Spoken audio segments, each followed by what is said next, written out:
안녕하신가요? 저는 지옥 같은 시집살이를 겪고 재작년 합의 이혼을 마친 40대 아줌마입니다. 저는 부모님 아래 늦둥이로 태어났는데요. 제 위에는 10살 터울 친오빠 하나 있고 엄마 아빠 이렇게 네 가족이에요. 제가 늦둥이라서 사랑도 참 많이 받고 자랐답니다.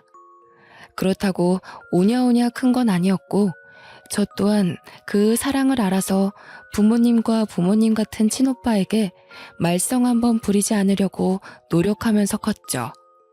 그렇게 화목한 가정 아래 지내던 제가 성인이 되자마자 지옥살이를 겪게 될 줄은 상상도 못했습니다. 그게 바로 결혼이었고, 결혼은 제 인생에 잊지 못할 큰 오점으로 남은 기억들이거든요.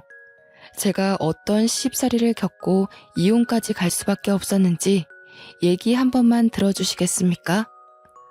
부모님보다 저를 무척 사랑해주고 아껴주던 친오빠가 제가 중학교 때 외국 생활을 하러 떠났는데요. 저 그때 얼마나 울었는지 모릅니다. 친오빠가 저 때문에 미국행을 일주일 미뤘다가 떠났던 기억이 있네요. 떠나고도 제가 걱정되었던 친오빠는 꼬박꼬박 문자로 저에게 안부를 물어줬어요. 덕분에 친오빠에 대한 그리움을 조금 달랠 수 있었죠. 부모님도 제게는 정말 은혜로운 분들이세요. 부부싸움을 하더라도 자식들 앞에선 최대한 숨겼거든요. 개인적인 다툼 때문에 자식들 마음에 상처 주는 건 안 된다는 사상을 가지고 계셨어요. 저희 집은 형편이 어려운 편에 속했어요. 그럼에도 불구하고 화목했죠. 웃음 가득한 그 가정 아래 저는 성적도 좋았고 밝고 맑게 자랐습니다. 부모님 말로는 제가 다른 집 아이들처럼 사춘기가 와도 투정 한 번 안 부려서 걱정을 했다네요. 그 말을 듣고 내가 그랬나? 하면서 얼마나 웃었는지 몰라요. 저도 부모님도 친오빠도 이대로면 우리 가족에게 인생의 고비는 딱히 없을 거라 생각하며 살았습니다. 그런데 그런 단란한 가정을 큰일이 날 정도로 뒤집어 놓은 건 다름 아닌 저였는데요. 고등학교를 졸업하고 20살이 된 무렵 저는 형편을 생각해 대학을 포기했어요. 부모님이 보내주려고 했고 친오빠도 개인적으로 연락 와서 자기가 돈 벌고 있으니까 학교 가라고 했는데 저 하나 때문에 가정에 부담을 주고 싶지 않아서 저도 돈 버는 길을 택했었죠. 나중에 공부가 정말 하고 싶으면 그때 대학을 가겠다고 하면서요. 그렇게 시작한 사회생활이 대학가 술집에서 아르바이트를 하는 거였습니다. 저도 언젠가는 연애를 해서 결혼을 하게 되겠지 생각한 적은 있었는데 그게 갓 성인이 된 이 시기에 올 줄은 몰랐어요. 대학가 주변이다 보니 대학생들이 많이 왔는데 그 중에 남편도 있었던 겁니다. 남편은 서빙하는 저를 보고 계산할 때 찾아와서 연락처를 물었는데요. 저보고 귀염상이라고 자기 스타일이라서 그러는데 술 한잔 하고 싶다길래 번호를 줬었죠. 저는 모난 곳 없이 사랑만 받고 컸던지라 추잡스런 접근이 무엇인지 전혀 모를 때였어요. 바로 이게 제 인생에서 가장 큰 실수였고 지옥으로 가는 직행 열차였던 겁니다. 저는 남편과 술을 마신 그날 이후 3개월 만에 임신을 했다는 사실을 알았고 무섭다는 이유만으로 그걸 한 달이나 숨긴 채 소가리를 했습니다. 임신 4개월이 되던 차 몸이 이상한 게 느껴져서 할 수 없이 부모님께 알렸죠. 그 사실을 듣고 저희 부모님이 한 일주일은 알아 누우셨어요. 한 번도 혼난 적 없던 제가 그때 처음 부모님께 혼이 났는데 얼마나 큰 잘못을 했는지도 그때 알았습니다. 너무 무섭고 죄송했죠. 그렇게 남편에게 알리고 시댁 귀에까지 들어가게 된 건데요. 시댁은 저를 싫어했는데 그래도 남편은 제 편이 되어 주었어요. 물론 결혼 한두 달까지는요. 그때까진 제가 봐도 남편이 저한테 마음이 있는 상태였어요. 그래서 시댁도 하는 수 없이 이 결혼을 승낙했을 거고요. 저는 결국 20살 나이에 실수로 아이가 생겨 결혼을 하게 된 셈이 되어버렸습니다. 그게 얼마나 잘못된 과정인지 몰랐는데 살다 보니 알게 되더군요. 갑자기 굴러들어온 바위를 보듯 시댁에선 나를 보는 눈빛들이 곱지 않았어요. 그나마 다행인 건 남편한테 누나인 시누이가 하나 있었는데 외국 생활 중이라 결혼식 때도 만난 적이 없다는 거였죠. 시부모도 저를 못 잡아먹어서 안달인데 시누이까지 있었으면 정말 견디기 힘들었을 겁니다. 시댁 식구들은 번번이 친정을 무시했는데요. 친정 살림살이가 넉넉하지 못해서 더 떵떵거리며 저를 괴롭혔어요. 저는 친정에서 이 사실을 알면 속상할까봐 어디 티내지도 못하고 혼자 끙끙 앓기만 했죠. 종종 친정에서 연락이 오면 거짓말로 편하게 잘 지내고 있다고 다들 식구처럼 잘해준다고만 했어요. 남편이란 놈도 처음엔 안 그랬는데 제 배가 남산만해지니까 한순간의 실수로 지 인생 망했다고 꼴 보기 싫으니까 방에 좀 들어가 있으라고 저를 구박하기 시작하더군요. 그땐 정말 기댈 곳 하나 없는 시댁에서 많이 힘들었습니다. 직설적으로 날아오는 상처가 처음이기도 해서 극복할 힘을 전혀 몰랐을 때였어요. 확실히 세탁소하는 저희 친정에 비해 시댁이 잘 사는 게 맞아요. 시부는 군부대로 식재료를 보내는 일에서 과장직을 맡고 있었는데 그게 연봉이 좀 높다고 하더라고요. 그래서 시누이는 외국으로 학교를 보냈고 남편도 한국에서 좋은 대학을 다녔거든요. 이것에 비하면 저는 고졸의 알바생의 혼전 임신에 정말 보잘것없는 사람이었네요. 남편도 남편이지만 특히나 저를 직접적으로 힘들게 했던 건 시모였는데요. 시모는 일을 하는 사람이 아니라서 낮이면 남편과 시부는 직장을 가서 없고 시모와 둘만 집에서 보내야 해서 부딪히는 일이 많았습니다. 뭐 일방적으로 당했다고 봐야겠죠. 시모는 제가 대학도 못 가고 직장도 없고 해서 입버릇처럼 출처 모를 집에서 나온 애 취급을 했어요. 친정부모가 다른 지역에 있어서 더 마주할 일 없으니 친정까지도 제 앞에서 대놓고 까더라고요. 내가 너만 보면 속이 터진다. 여자애가 피임할 줄도 모르고 학교에서 그런 거 안 배웠니? 아니면 작정하고 우리 아들 발목 잡고 싶어서 숨긴 거야? 진작 말했으면 애 지웠을 거 아니야. 내가 쪽팔려서 며느리가 대학도 못 나온 애라고 어디 말도 못해. 아이고 내 팔자야. 말년 다 돼서 이게 무슨 불운인지 모르겠다. 이렇게 며느리 복이 없는 줄 알았으면 어디 부적이라도 살 걸 그랬어. 주말이라 시부가 출근을 안 할 때면 시모 옆에서 꼭 한마디씩 덧붙였는데 시부의 말은 시모에 비해 좀 더 직설적이고 한방이 강한 편이었어요. 두 분은 제가 화장실을 갈 때도 거실에 앉아 눈을 부릅뜨고 지켜봤거든요. 화장실 안에서 소리도 못 내겠더라고요. 그런 환경에서 어떻게 아이가 버텼는지 모르겠어요.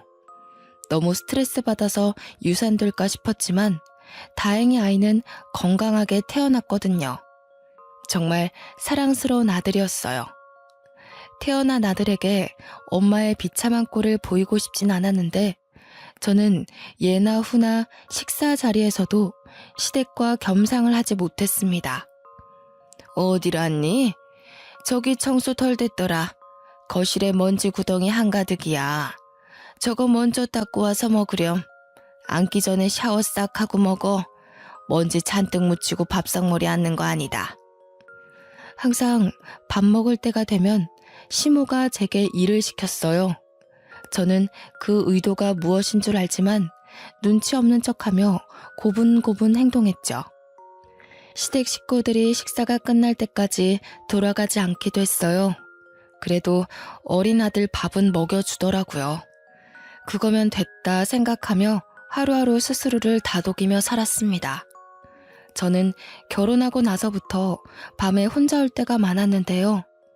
언젠가부턴 너무 서럽던 나머지 아들이 깬 걸 알면서도 울음을 참지 못해 소리 내는 날이 늘어갔어요.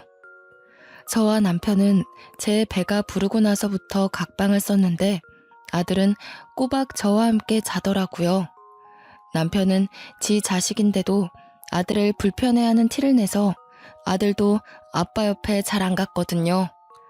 제가 이 각박한 공간에서 버틸 수 있는 유일한 이유는 바로 제 아들 때문이었어요.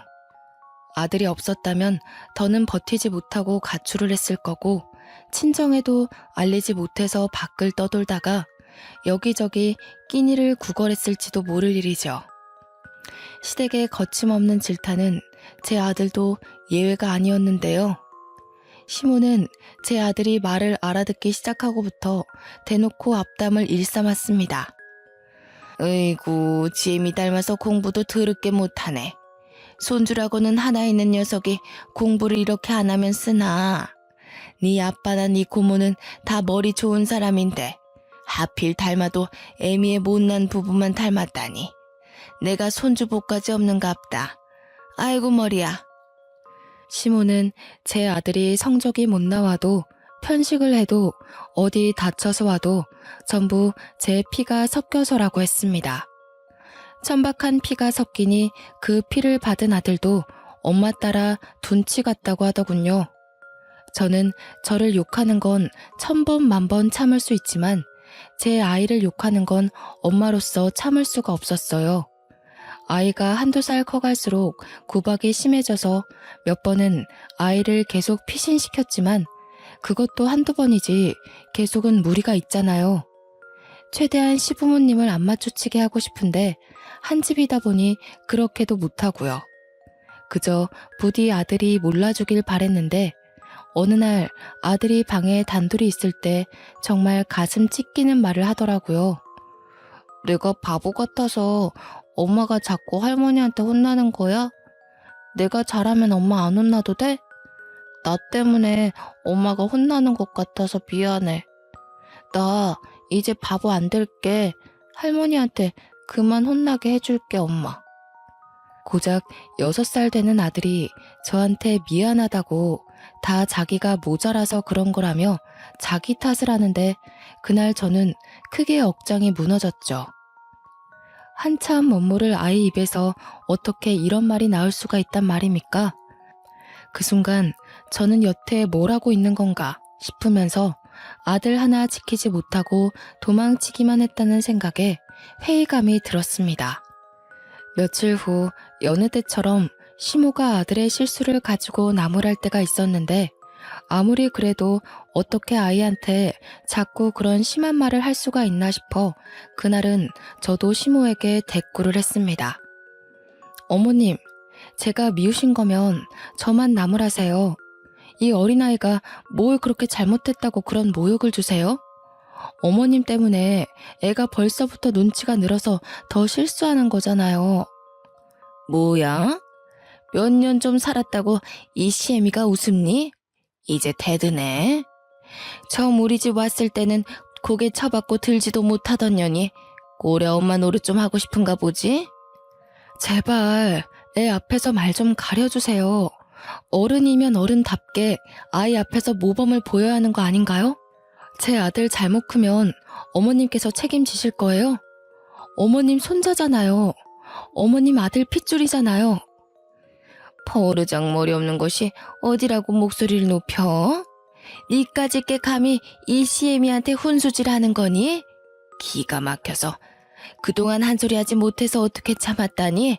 이렇게 시애미 잡아먹을 것처럼 노려보고 싶어서 얼마나 벼르고 있었냐고. 저 분명 경고했어요. 또 제 아들한테 나쁜 소리 하시면 저 계속 안 참을 겁니다.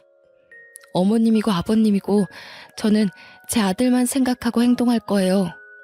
그러고 나서 애 앞에서 제 꼴이 더 우스워질까봐 또다시 황급히 피하는 걸 택했습니다. 닫힌 방문 밖으로 시모가 소리 지르며 당장 나오라고 겁주긴 했다만 아들 챙기면서 애써 무시했죠. 솔직히 무서웠거든요. 이렇게 누군가와 싸워본 게 처음이라서요. 손을 덜덜 떨면서 아들 옷을 갈아입히는데 아들이 그 고사리 같은 손으로 제 얼굴을 문질러 주더라고요. 몰랐는데 제가 울고 있었나 보더라고요. 아들이 엄마 울지 말라고 안아주기까지 하는데 저는 그저 엄마가 이 모양이라 아들에게 미안할 뿐이었습니다. 그래도 그때가 처음으로 시모한테 대들어본 순간이었는데요. 두세 마디 대들어서 그런가 그동안 꽉 들어찼던 응어리가 좀 뚫리는 느낌이더라고요. 약간은 숨통이 트이는 듯 했죠. 제 아들은 참 고맙게도 살얼음판 같은 환경에서 잘 커주었어요. 아들이 중학생이 되었을 무렵 사진으로만 봤지 아직 한 번도 만난 적 없는 시누이한테서 연락이 왔는데요. 미국에서 선물을 보내왔더라고요. 주말 아침부터 시부모님과 남편이 신이 나서 선물을 막 구경하대요. 듣자 하니 시누이가 새로 사귄 남친이 있는데 결혼을 앞둘 정도로 오래 만났고 깊어졌다고 해요. 그 남친이 시댁 식구들에게 주는 선물이라고 그러더군요. 감히 바랬던 건 아니었지만 시부, 시모 남편의 선물은 있는데 저와 아들의 것은 없었어요. 당연한 건데도 시누이와 시누이의 예비 신랑이 미웠습니다. 그깟 선물 필요 없지만 이런 식으로 어린 아이한테 상실감을 줄 필요는 없잖아요. 하필 그날이 아들 생일이었는데 중학생이 된 아들에게 엄마가 돼서 새 가방 하나 사주지 못해 마음에 걸렸던 참이었거든요. 생일날 선물 하나 사주려고 요번에 남편이 주는 생활비를 조금씩 아껴서 돈을 빼놓긴 했다만 시댁 식구들의 저 꼴을 보고 반충동적으로 오후에 집을 나섰어요. 나가서 남자 아이들한테 인기 있는 새 가방 하나를 구입했죠. 이거 하나 사는데도 시모가 저보고 갈 데도 없는 년이 어딜 돌아다니냐며 쏘아붙이던 걸 무시하고 나와서 산 거예요. 아들, 생일 축하해. 엄마가 케이크도 해주고 싶은데 빵집에 케이크가 다 팔렸다네. 촛불 못 불어서 미안해. 초등학교 때 매던 가방 들고 다니느라 불편했지? 엄마가 진작 사줬어야 하는 건데 너무 늦었다. 마음에 들어? 매번 제 눈물을 닦아주기만 했지 한 번도 눈물을 보인 적 없던 아들이 그날 제가 주는 선물을 받고 울더라고요. 어느새 저보다 커져버린 아이가 일어나서 저를 안아주는데 사춘기라 말수가 줄었던 아들이 제게 이런 말을 했습니다.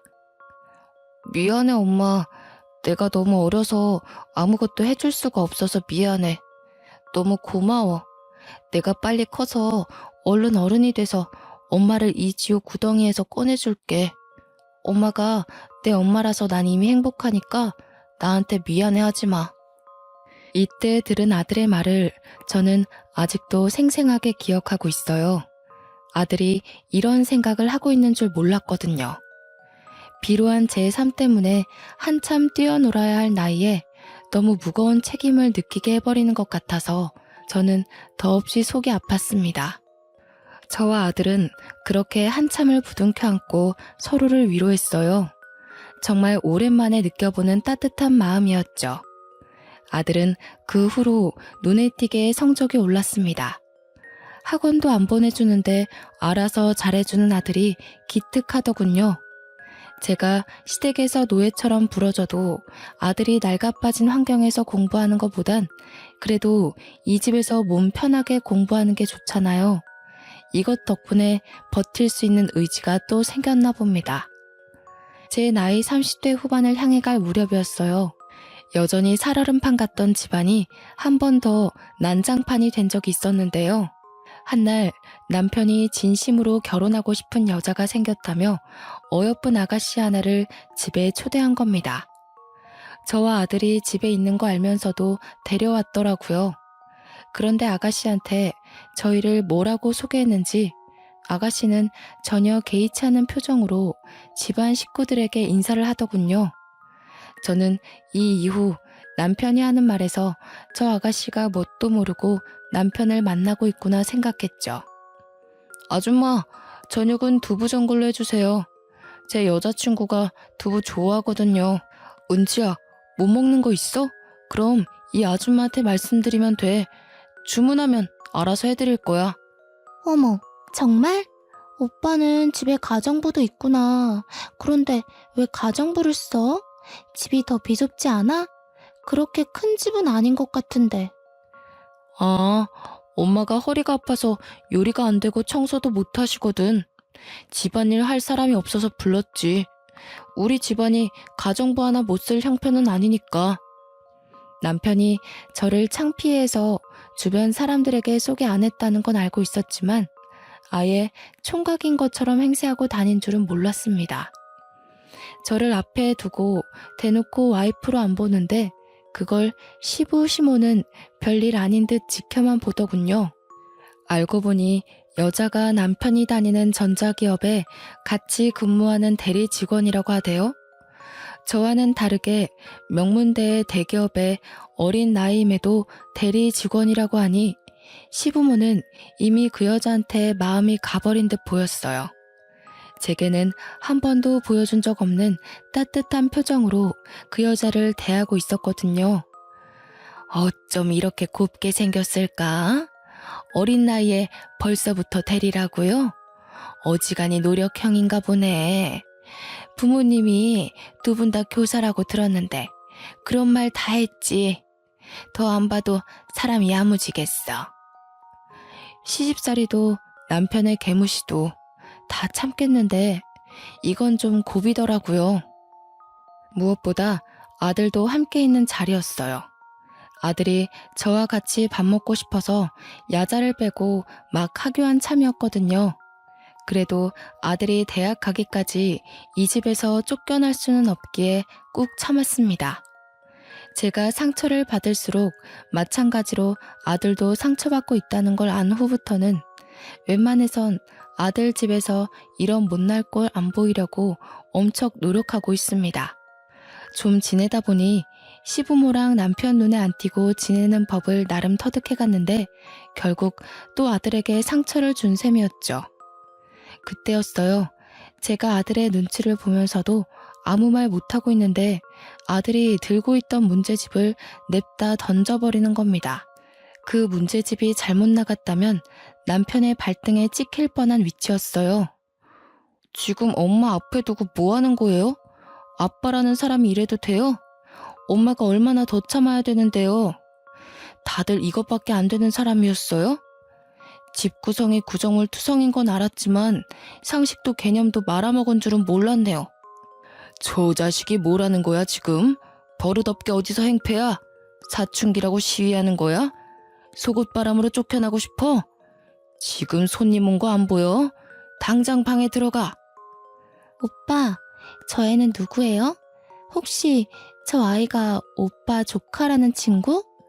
저는 되게 어린아이인 줄 알았는데 아니네요? 이봐요 아줌마, 이 남자 유부남인 거 알고 만나는 거예요? 이 남자가 제 아빠고 저 사람이 내 엄마예요. 아빠가 실수로 나 만들어 놓고 아빠 하기 싫다면서 아줌마 만나는 파렴치한 사람이라고요. 생각 똑바로 바뀐 사람이면 이런 남자 만나지 마세요.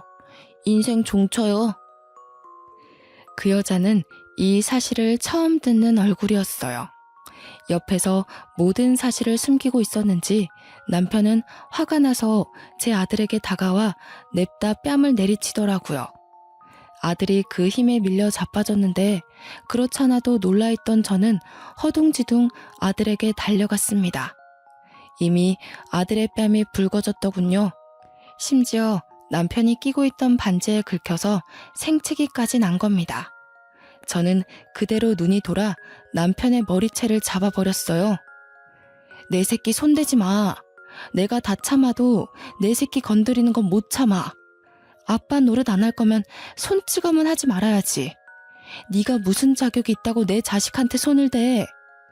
아, 인연이 돌았나? 안 놔? 무식하게 손부터 먼저 쓰고 있는 게 누군데? 내가 진짜 손 대봐? 네 자식 제대로 참교육 시켜줘? 놓으라고 이년아. 제가 아무리 먼저 머리채를 잡았다고 하더라도 남자의 힘을 어떻게 이기겠습니까? 게다가 시모의 시부까지 덤비며 저한테서 남편을 구해내더라고요. 저는 곧바로 바닥에 내팽겨쳐졌고 화가 난 남편이 뒤늦게 저를 발로 차기 시작했어요. 머리끝까지 화난 남편이 눈에 뵈는 것 없이 저를 마구 밟는데 그걸 보고 놀란 여자는 불이 나게 도망을 가버렸습니다. 여자가 소리 지르는 바람에 남편이 아차 싶었는지 급하게 여자를 쫓아가더군요. 아들이 저를 감싸 안으며 상태를 살펴주는데 남겨진 우리에게 이젠 시부와 시모가 호통치기 시작했어요. 이래서 못 배워먹은 놈들은 상종을 하면 안 되는 거였는데 진작에 낙태를 했어야 했어. 유산을 시키던지 해서 우리 아들 발목 못 잡게 했어야 했다고. 어쩌자고 이런 썩은 족쇄에 걸려서는 새끼나 애미나 어쩜 이렇게 똑같은지 모르겠네.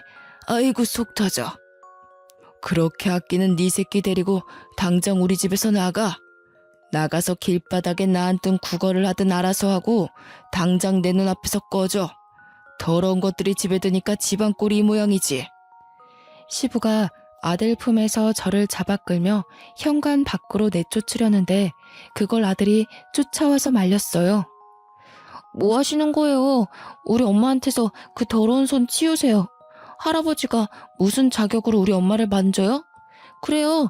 이딴 집 냄새나서 살기 싫으니까 나갈래요. 비키라고요. 아들의 힘에 밀려난 시부는 다 늙은 몸이라 힘 한 번 못 써보고 바닥을 굴렀습니다. 시모가 놀라서 시부를 부축했는데요. 동네방네 들릴 정도로 어린 놈의 새끼가 지 할애비 죽인다고 막 악을 쓰더군요. 저는 아들의 부축을 받고 그대로 시댁을 나오게 되었어요. 저와 아들의 꼬라지를 보면 가출보다는 쫓겨난 게 더 어울리는 사정이었죠. 저 혼자 쫓겨난 거라면 어디 골목 구석에 가서 하룻밤 보내면 되겠다만 아들이 있는 상황에서 그럴 수는 없었어요. 아들마저 저처럼 비루한 삶을 살게 할 수는 없잖아요. 그래서 어쩔 수 없이 친정에 연락하게 되었는데 10여 년 만에 제 사정을 처음 고백하는 순간이었죠. 집을 나왔다는 제 사정을 듣고 놀란 친정은 새벽임에도 그 먼 거리를 달려서 저와 아들을 데리러 왔습니다. 왜 여태 말 안 했어? 어떻게 사람이 사람한테 이런 짓을 할 수가 있냔 말이야. 당장 앞장서거라. 내가 오늘 가서 사돈 같지도 않은 그 시궁창 집안 다 때려 부실 테니까. 아휴, 이 어린 것을 때릴 데가 어디 있다고. 우리 새끼 얼굴 흉진 것 좀 봐. 아니, 아빠라는 사람이 어떻게 지 아이 뺨을 쳐? 하렘이 하렘이 되는 사람은 또 이걸 지켜만 봐? 무슨 그런 집안이 다 있다니. 우리 손자 얼마나 놀랐겠어. 친정 부모는 저와 아들의 몰골을 보고 많이 화가 나서 시댁을 알려주지 않으면 경찰을 통해서라도 찾아낼 심산이었어요. 친정 부모님의 재촉에도 제가 머뭇거리고만 있자 아들이 대신 나서서 시댁 주소를 알려주는 겁니다. 일이 커지는 게 걱정되어 말해주길 망설였던 건데 불안한 눈으로 아들을 바라봤더니 아들이 그냥 손을 꼭 잡아주더군요. 그런데 하필 가는 길에 친오빠한테 전화가 오더라고요. 시차가 달라도 친오빠는 한국이 새벽인 줄 알아서 전화를 안 하는데요. 급한 일인가 싶어서 엄마가 전화를 받았어요. 어머, 한국 왔다고? 이렇게 갑자기? 그래, 결혼할 여자가 있다고 했지? 근데 아들, 우리가 지금 집에 없어. 급하게 순이 시댁에 가는 중이다. 글쎄, 그 집에서 내 딸 몰골을 거지꼴로 만들어놨잖니. 내 귀한 손자 뺨까지 때리면서 꺼지라고 했다더라. 뭐라고요? 그게 무슨 말이에요? 순이 다쳤어요? 저번 달까지만 해도 그런 말 없었는데. 지금 순이랑 같이 있는 거예요? 시간이 몇 시인데 이 시간에 사람을 밖에 내보낸다니요. 순이 이 미련한 것이 시댁에서 종살이 하면서도 말을 안 했더라고. 혼자 끙끙 앓기만 하고 10년 넘게 굴려지며 살았다는 거야. 너 순이 성격 알잖아. 어디 말썽 한번 부린 적 없는 애라는 거. 자기네들이 뭔데 내 딸한테 함부로 욕하고 손찌검을 한다니? 순이 이 녀석을 정말. 그래서 어디에요? 지금 갈게요. 그 집 주소 좀 보내주세요. 저도 들은 이상 가만 못 있어요. 거기 가서 뵐게요, 엄마. 친오빠가 10여 년 만에 한국을 돌아왔는데 결혼 준비를 하기 위해서라고 했어요. 결혼할 여자도 한국 여자라고 했고요. 기쁜 소식으로 돌아온 오빠에게 여동생이란 작자가 이런 못난 꼴로 맞이해서 그것도 미안했습니다. 친오빠가 절 얼마나 걱정하고 있을지, 저 때문에 얼마나 화가 났을지 저는 알거든요. 어릴 때 친오빠는 제가 친구한테 빌려준 볼펜을 못 받고 있을 때 직접 나서서 그 친구를 참교육시키는 사람이었어요. 늘 저를 과하게 아껴주고 든든한 뒷배가 되어준 사람이라는 말이죠. 제 2의 아빠와도 같은 사람인데 제가 시댁에서 처맞고 살았던 소리를 듣고 얼마나 눈이 돌았을지가 보였어요. 이때는 오히려 시댁이 걱정되었네요. 상대적으로 가까웠던 우리가 먼저 시댁에 도착했고 엄마가 나서서 무작위로 초인종을 눌렀습니다. 한참 반응 없던 대문이 열리고 남편이 짜증 가득한 얼굴로 나오는데 아빠가 그대로 머리채를 잡고서 집 안으로 밀고 들어갔습니다. 진짜 누구야? 뭡니까? 장인어른께서 여길 왜... 우선 이거 놓으시고 말씀하세요. 갑자기 찾아와서 왜 이러세요? 잠깐만요, 장인어른. 그래, 이 자식아. 내가 네 장인어른이다.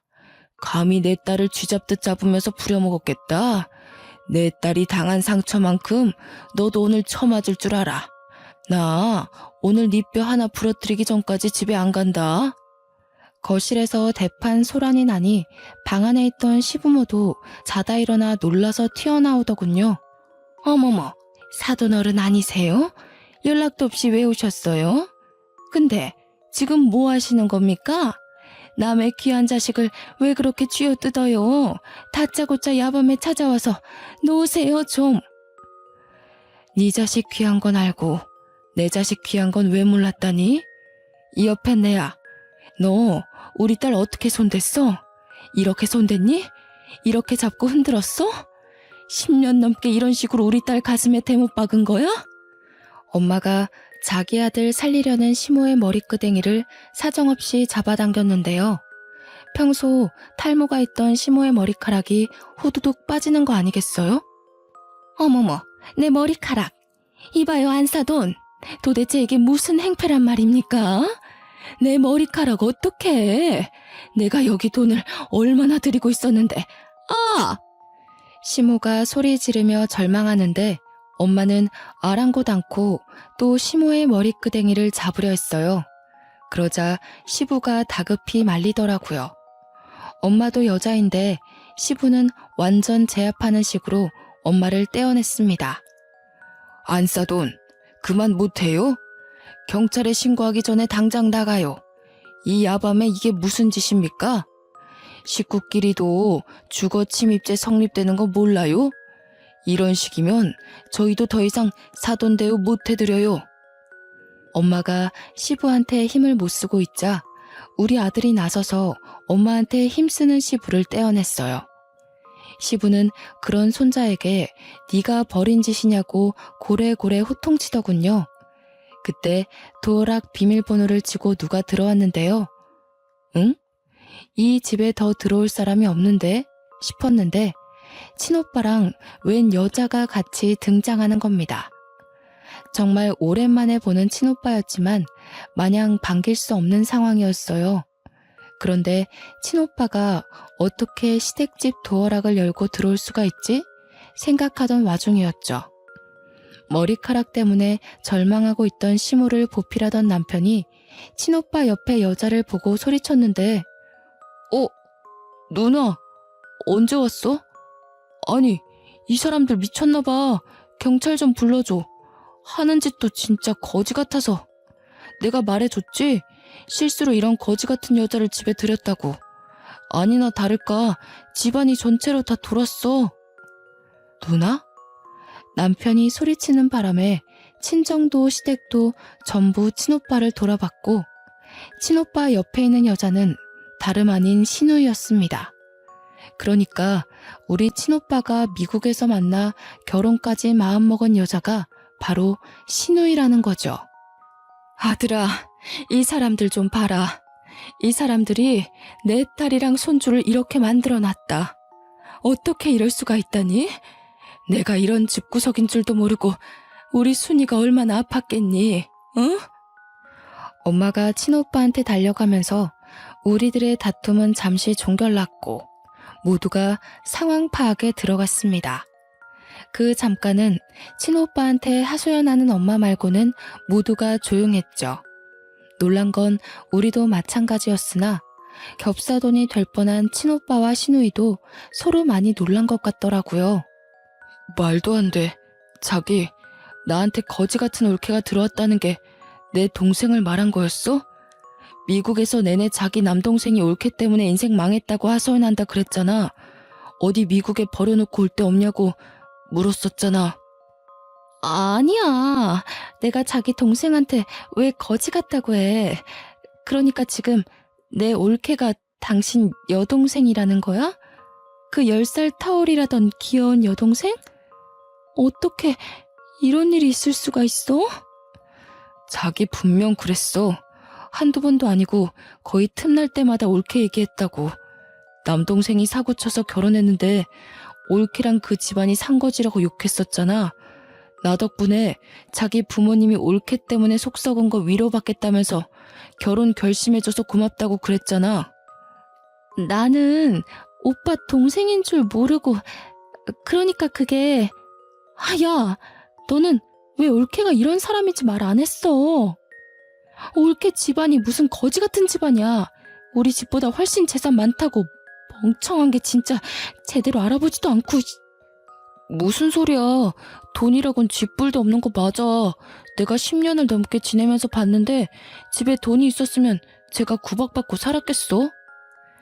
시누이랑 남편이 하는 말을 듣고 친오빠는 더 머리끝까지 화가 났어요. 그대로 둘을 무시하고 엉망이 되어 있는 저를 챙기기 바빴죠. 그리고는 시누이랑 이야기하면서 어안이 벙벙해져 있는 남편에게 다가가 냅다 주먹을 날리는 겁니다. 전부 무방비한 상태였던지라 남편은 그대로 두세 대는 더 맞았습니다. 그러자 뒤늦게 시누이가 와서 친오빠를 급히 말렸는데요. 오빠, 진정해. 일단 우리 말로 하자, 응? 내가 다 설명할게. 우리 사이에 오해가 있었던 것 같아. 나도 몰랐고 우리 집안도 오빠를 몰라서 그랬어. 앉아서 대화로 풀어보자. 나도 너 많이 사랑했거든. 근데 우리 가족보다 우선순위는 아니야. 그리고 듣자하니 너 내 재력 때문에 만나는 거였어? 내 동생이 돈이 없어서 이 괴롭힘을 당해도 똑같이 무시했던 거야? 아니야. 나 오빠 사랑해서 결혼하려는 거야. 어떻게 사람이 돈만 보고 5년을 넘게 사귀겠어. 그런데 올케 사정은 정말 몰랐어. 나는 우리 엄마 아빠가 이 정도로 못 살게 굴었는지도 모르고 있었어. 정말로. 더 이상 변명으로밖에 안 들리네. 며칠 생각할 시간 좀 가지자. 네 얼굴만 보면 이 구역질 나는 집안 사람들 얼굴이 떠올라서 못 만나겠다. 그만 갈게. 내가 연락할 때까지는 전화하지 마. 친오빠는 저와 가족들을 데리고 이대로 집을 나가려고 했습니다. 그런데 시누이가 심할 정도로 집착하며 친오빠한테 매달리는 거 아니겠어요? 처음에는 오래 만난 사이라서 남이 될까봐 겁에 질려 그러는 줄 알았어요. 그런데 다 친오빠 재력 때문이더군요. 저는 시댁살이 하느라 몰랐는데 알고 보니 우리 오빠가 미국에 보험계리사 자격증이 있는데 그 자격증이 국내 10명 내외로만 가지고 있을 만큼 대단한 거라고 하더라고요. 친오빠가 다니는 미국 회사에선 한국 보험사가 딱 2명 있는데요. 그 회사가 좀 잘 나간답니다. 미국 현지인들도 들어가기 쉽지 않다네요. 친오빠는 거기서 연봉으로 세후 10억을 받고 있었대요. 심지어 반 이상을 친정에다가 보내주고 있었는데 친정 부모님은 아들 돈이라서 함부로 못 쓰고 있었다는 겁니다. 친오빠가 그 회사에 들어간 직후부터 친정으로 용돈을 보냈다고 하니 그럼 적어도 10년 가까이는 됐다는 건데 얼추 계산을 해도 80억 현금이 친정 부모님 통장에 꽂혀 있는 거였어요. 저희 친정이 40년째 세탁소를 하고 있거든요. 벌이가 대단히 많지는 않다만 그래도 그 벌이로 저와 친오빠를 키울 만큼은 된 형편이었어요. 시댁에서 하도 무시를 해서 그렇지 동네 세탁소 치고 나쁘지 않은 벌이었습니다. 또 친정 부모님이 워낙 알뜰해서 돈을 허투루 쓰지 않는데 매달 적금까지 했으니 대략 90억이 그냥 뜬 돈으로 있는 셈이었죠. 당연히 부동산 재산은 빼고 말씀드린 겁니다. 친오빠가 친정으로 돈을 보내주고 있는지 몰라서 저 또한 저희 집 재산을 모르고 있는 실정이었거든요. 저도 시댁과 마찬가지로 좀 놀랐답니다. 신우이는 매정하게 돌아서는 친오빠를 더 붙잡으며 시댁 사람들한테 고래고래 소리치기 시작했어요. 빨리 와서 무릎 꿇고 빌어 다들. 엄마 아빠 지금 어떤 사위를 놓치게 생겼는지 알아? 이 사람이 얼마나 대단한 남자인지 아냐고. 우리 집 수준에 이런 남자 만날 수 있을 거라고 생각해? 내 수준에 이런 사위 다시는 있을 것 같냐고. 부모가 돼서 왜 딸 앞길을 막아? 왜 내 인생 망가뜨려? 당장 잘못했다고 빌라고. 신우이가 굉장히 한성과라는지 시댁들이 다들 아무 말도 안 하고 벙쪄 있더라고요. 그때 친오빠한테 얻어맞은 남편이 먼저 상황을 파악하고 급히 제게 다가와 손을 붙잡았습니다. 남편 손, 결혼식 때 잡아보고 처음 잡아보는 거였어요. 당신한테 오빠가 있었어? 왜 말 안 했을까? 나는 그런 줄도 모르고. 미안해 여보. 진작 말했으면 내가 여보한테 더 잘했지. 그동안 내가 심했지? 진심으로 사과할게. 못 배운 사람이라고 천박하다 욕할 때는 언제고 이제 와서 이러는 건 너무 속보이지 않아? 내 아들한테 손대고 바람 피고 나 사람 취급 안 할 때가 불과 어제야. 당신이 어제까지만 해도 날 개 취급했다고. 바람을 폈어? 이 썩을 놈이 심지어 바람까지 폈다고? 야, 그 여자 어딨어? 그 여자도 당장 데려와. 소송 때려서 빨간 줄 그어줄 테니까 당장 연락해. 아닙니다, 장인어른. 정말 죄송합니다. 전 몰랐어요. 장인어른 장모님께서 이런 대단한 자녀를 두신 줄도 모르고 잘못했습니다. 이렇게 빌게요. 한 번만 용서해 주시면 안 될까요? 이제부터 지극정성으로 따님 모실게요. 구질구질하게 이러지 마. 집안 재력이 어떤지 알면 잘하고 모르면 막대해도 되는 거니? 그래, 네 말대로 합의 이혼하자. 네가 그렇게 주구장창 노래 불렀던 합의 이혼 해줄게.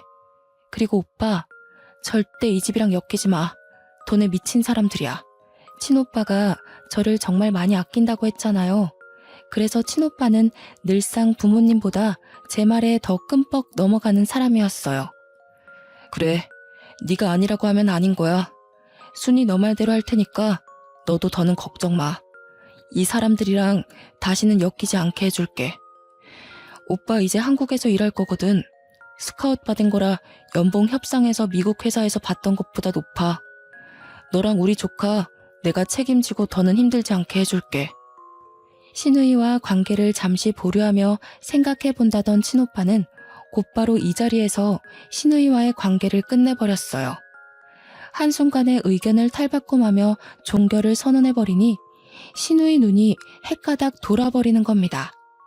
더 안 달라서 친오빠를 잡고 늘어지는 걸 이제 저를 잡고 애걸하기 시작하더라고요. 내가 이렇게 빌게 올케. 나 올케 오빠 없이 못 살아. 올케랑 나랑 얼굴 한 번 안 본 사이잖아. 초면이나 다름없는데 어떻게 이리 매정할 수가 있어. 우리 엄마 아빠랑 동생이 괴롭힌 거지. 나는 올케한테 잘못한 거 없잖아. 똑같이 천박한 핏줄이잖아요. 아가씨나 저 인간이나 시부모님 핏줄 받은 건 똑같은데 뭐 얼마나 다를까요? 그리고 그 피를 물려받은 제 아들이 당신들 때문에 엇나갈까 걱정 많이 했거든요. 다행히 시어머니 말대로 제 아들은 제 피만 가득 받았나 보더라고요. 뚝 부러지게 자라주는 것 보면. 저희는 그대로 시댁 식구를 외면한 채 나와버렸습니다. 시부모님은 차마 지네들 체면 구기지 못해서 자식들한테 원망만 듣고 있더라고요. 자기 자식들한테 질타받는 시부모님을 보는데 그것만큼 큰 벌이 있을까 싶었어요. 제가 이혼하러 갈 때도 친오빠는 연차를 내면서까지 동행해 주었거든요. 마음 약한 제가 또 시댁에 휘둘릴까 걱정되었던 거죠. 이혼 서류를 준비를 마치고 시댁으로 들어서는데 며칠 못 본 사이 시부모님 얼굴이 많이 퀭해졌더라고요. 남편도 시누이도 마찬가지였습니다. 시누이는 친오빠를 보자마자 또 달려들면서 매달리는데 많이 울었는지 얼굴이 퉁퉁 부어 있었어요. 남편은 제 일에 방해된다며 시누이를 데리고 잠시 방 안으로 들어갔고 저는 남편과 시부모님이 보는 앞에서 필요한 부분에 도장을 찍어 나갔죠. 여보, 윤우는 어떻게 지내? 한 번씩 윤우 생각날 때 연락해도 될까? 그래도 내가 아빠인데 평생 아빠를 안 보고 살 순 없는 거잖아. 아빠가 이렇게 살아있는데 어떻게 아빠 없이 커? 신경 쓰지 마. 윤우는 이미 초등학생 때부터 아빠 없다고 선생님들한테 말하고 다녔대. 이미 아빠 없이 크는 거에 적응했으니까 괜히 감정 낭비 안 하는 게 좋을걸? 윤우애미야, 우리가 그래도 함께한 정이 있잖아. 다시 한번 생각해 볼 수는 없겠니? 이혼녀 꼬리표가 붙으면 너도 이미지에 타격을 입을 거 아니야. 우리가 생각이 짧았다. 남의 집 귀한 자식한테 너무 모질게 대했어. 반성 많이 하고 있으니 어떻게 한번 생각해봐 줄 수는 없는 거냐? 내가 어디 가서 사정하는 사람이 아니란 거 애미 너도 잘 알 거 아니니. 그런데도 지금 내가 이렇게 사정을 해. 시애비 체면 봐서라도 이혼은 참고 넘기면 안 될까? 착각하시는 게 있는 것 같아서 말씀드릴게요. 자꾸 정이 있다고 하는데 저는 어머님 아버님께 단 한 번도 정을 느낀 적이 없어요. 그리고 때를 지나서 하는 반성은 반성이 아니에요, 아버님. 미련이고 후회지. 이쯤에서 이 집 식구들이랑 학을 뗄 수 있어서 다행일 뿐이네요. 소송 안 하는 것만으로도 고맙게 하시고 다신 보는 일 없도록 합시다. 저는 도장만 찍고 그 자리를 벗어났습니다. 친오빠도 시누이한테 모진 소리를 더했나 봐요. 친오빠가 나오는 방 안에서 시누이의 통곡 소리가 새어나오더라고요. 그렇게 한 2년이 흘렀는데요. 그 사이 한 번도 시댁 식구를 마주치는 일은 없었습니다. 아, 시누이는 아직도 친오빠한테 연락하며 시들어 가는 중이라고 들었어요. 친오빠가 번호를 바꿨는데도 기어코 그걸 알아내 연락을 한다더라고요.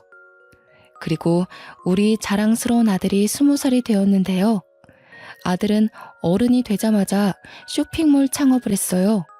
그런데 그게 남성 대표 쇼핑몰로 빠르게 자리매김했다는 거 아니겠어요? 돈을 헤프게 쓰는 아이는 아니지만 친오빠한테서 받은 용돈으로 늘 옷을 살 때부터 알아봤어야 했는데 이렇게 대단한 일을 이뤄낼 줄 몰랐어요. 막 시작했는데 벌써부터 일반 회사원보다 더 높은 연봉을 받고 있네요. 한 번은 어른이 되자마자 사회생활로 뛰어든 아들이 걱정이더군요. 저도 대학 안 가고 바로 일했잖아요. 그래서 혹시나 아들이 사회에서 저 같은 취급을 받을까봐 아들에게 왜 대학 안 가냐고 조심스레 물어봤어요. 대학 안 간 엄마는 이렇게 삶이 피고 대학 간 아빠는 쫄딱 망하지 않았어? 나보고 쫄딱 망한 길잡이를 따라가라고? 나는 죽을 때까지 엄마만 보고 갈 거야. 엄마의 발자취를 따라가면 성공할 거란 확신이 있거든. 그리고 멋진 삼촌도 봐봐. 중간에 대학 자퇴했다고 들었는데. 참 예쁘고 똑부러지는 아들이지 않나요? 이 때문에 별로 대학 갈 생각이 없다는 아들에게 저는 더 말하지 않았습니다. 스스로 잘해준 아들이 앞으로도 어련히 알아서 잘할까요? 중학생 때 저를 안아주고 울면서 엄마를 꼭 지옥 구렁텅이에서 빼내주겠다고 다짐했던 아들은 옛날에 친오빠가 저를 극진히 아꼈던 것처럼 똑같이 저를 모시고 있어요. 저는 친오빠가 해준 아파트에서 아들의 효도와 함께 호강하며 살고 있답니다. 말년까지 그런 시댁에서 불행하게 살다가 가는 건 아닌가 참 속상했거든요. 제가 무슨 잘못을 했길래 하늘은 내게 이런 시련을 주실까 원망도 했었고요. 그런데 지금은 하루하루가 훨훨 날아갈 것만 같네요. 너무 행복해요. 저도 사랑을 받던 존재라는 걸 잠시 잊고 살았었는데 다시 그 기분이 되살아났답니다. 제 사연이 좀 흥미로우셨을지 모르겠어요. 이왕 들려드리는 거 지루하지 않게 해드리고 싶었는데 어떠셨는지요? 피가 마르도록 미움을 받더라도 모두들 사랑받을 수 있는 존재라는 걸 꼭 마음속에 새기셨으면 해요. 이만 글을 마무리해야겠습니다. 아들이 눈 나빠진다고 그만 자러 가자고 하네요. 그럼 지금까지 제 사연 들어주셔서 너무 감사합니다.